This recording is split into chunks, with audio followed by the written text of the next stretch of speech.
I just have one question.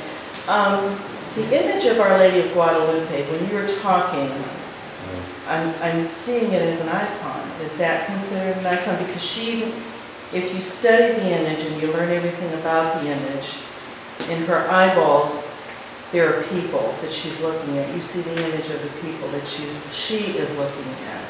So is that considered? Because everything in that image that is on the tunic is a symbol. Yeah. I had a lady at the class, and she was sending me some material about that icon of Our Lady of Guadalupe. And actually, everything, all criteria were kind of fitting into the icon, believe it or not.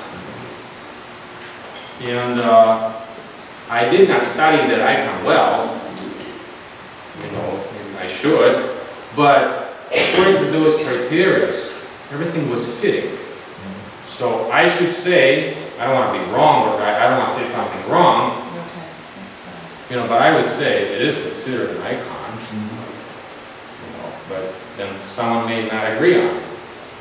You know, there's some, like I said, some rules and canons for making an icon, and this is apparently a miraculous icon, and you know, but that was and it's an icon made without hands, because this is one that it was not ever written or painted. That was my question.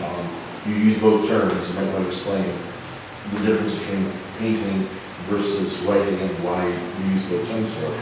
But that particular icon was not done by an artist. It was versus the Bible. It would be considered an icon, you know. But you know, our deacon Robert was talking about, you know, writing, painting an icon, and, you know. And you'll notice I've been using both.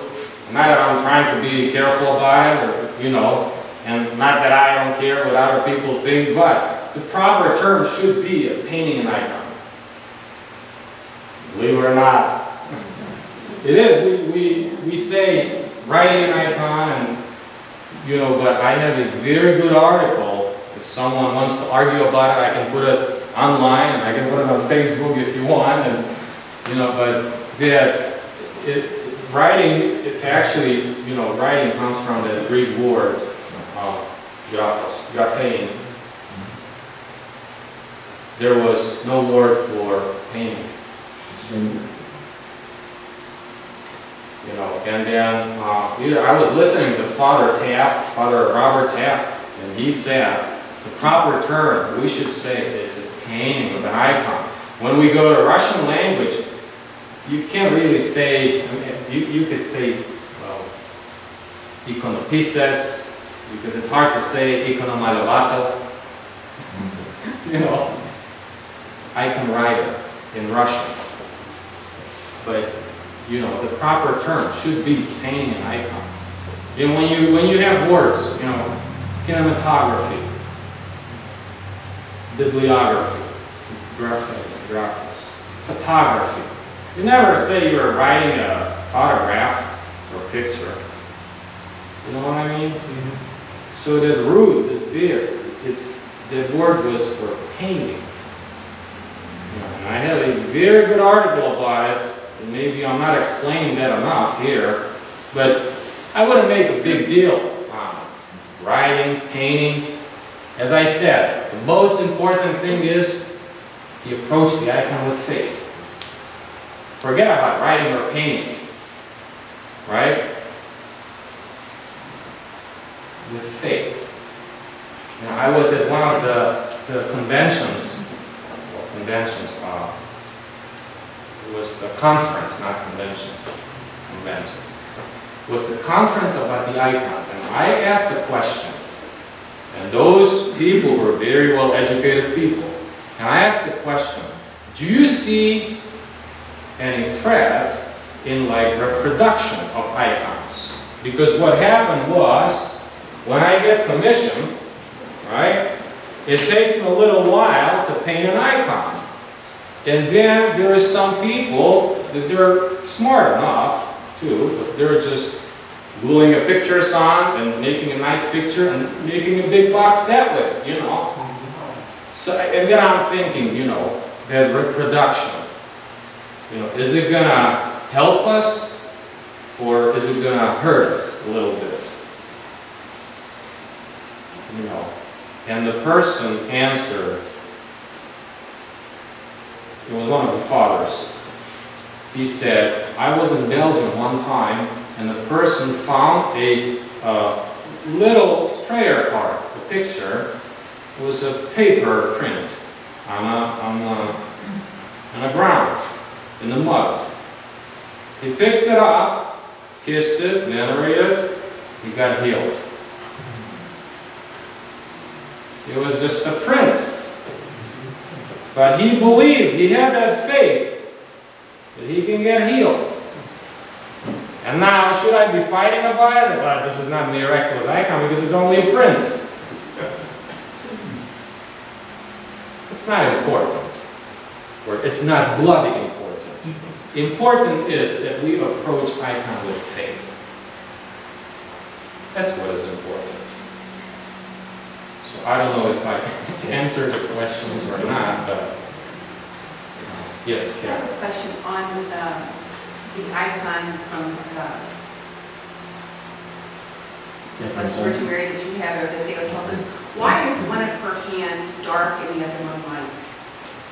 That's just over the years, I would say. There is some kind of a dust or some kind of, you know, this is not on purpose. This icon is almost 900 years old, maybe older than that. So that's why many of the Russian icons, we could not see the beauty of it until the beginning of the 20th century. And they had a special technique that they put some kind of like a little coat of turpentine oil, turpentine over the icon, burn it a little bit so it burned the dust on the top. They would cover it with a coat or with a blanket, and the first dust they would just scratch, and beautiful colors came through. You know, so what we are seeing on this icon, it could be just something that is still like covered, or you know, something over years, it's still there. You don't want to touch it, you know. And many of them were repainted over and over again. That could be too. Repainting an icon. Father, I have a question. My daughter couldn't be here tonight, so she asked me to ask this question. But she said, as she looks at icons, she said, no icons look like the saints or are happy. They all look so sad and long-faced. And she said, why is that? There doesn't appear to be any joy from being in heaven expressed in the icon. Yeah, I heard a good comment of, because there's a little difference between looking at icons being written, painted, made down south in Greece, or you know, where the where the people are more happy, they have more vitamin D. And then when you have icons made by people out there in Russia, where there's always dark, you know, Russian icons appear to be a little darker all the time. And through those hard lives of the saints, that's what they wanted to express a little bit. But the sanctity is actually expressed in those little white strokes. And that comes through that gloomy-looking, stern-looking face. You know, so it is done on purpose, I would say. You know, but that light of God that comes through the icon is there. And that's how we should look at it. You know, I understand that many people don't see the joy, probably, but probably want to add something to it. Just to add to yours, Thomas, one description that you find in some of the writings is referred to as joyful melancholy. They're experiencing the joy of heaven, but at the same time they're joined with us suffering in this world. They feel our pain, truly feel it. So what you're seeing in that expression is they're experiencing the joy, but they're feeling our pain with it. Because we are joined as part of the body of Christ. And so until we are all in the heavenly kingdom, that's the expression, that mixture of joy yet the painting is still there.